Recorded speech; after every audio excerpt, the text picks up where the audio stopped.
sabihin natin maayos na lalaki. Maayos na lalaki? Pati yung ugali, yung talagang chill. Akong bahala sa'yo. Ganyan. Tapos hindi naman ng babae. Maayos. Maayos siya, may pera. Are you willing to receive? To receive? Of Sa course. kanya. Oo, bakit hindi? Huwag ka na mag-work. Relax ka lang. Ay, Gusto mo mag-work pa din ako. Okay. Mag-work pa din ako. Pero, so, hindi mo talaga kaya? Hindi ko kaya. Mag-work pa din ako. Paano pag iniwan ako nito? Okay. Di wala akong ipon, wala akong wala akong saan yung bagsak ko? Doon mag-isip tayo palagi ng, alam mo yon ng, yung pinaka-worst na senaryo. Na, sige, sobrang bait ito, bilyonaryo kayo na akong buhay. What if lang naman na hindi kayo nagkatuluyan dalawa? Saan ka pupulutin? Kaya maraming mga mag-asawa or partner na, eto, pinigilan magtrabaho, tapos naghiwalay kayo, hindi mo na alam saan ka pupunta. Or hindi mo na lang maiwanan to kasi wala ka eh.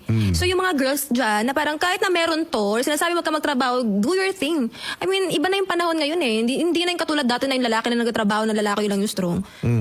Dapat ganun din yung mga babae. Ano masasabi mo naman dun sa mga halimbawa, babae na nag-i-expect sila ng high value man na lalaki.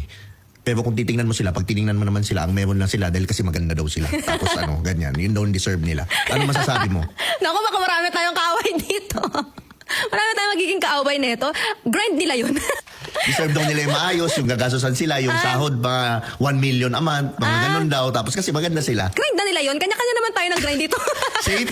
Ma-safety. Sa kanila nila yun, kumaga, wala eh. May ganun yung Pero anong perspective believe mo nila dun? sa buhay eh. Sige.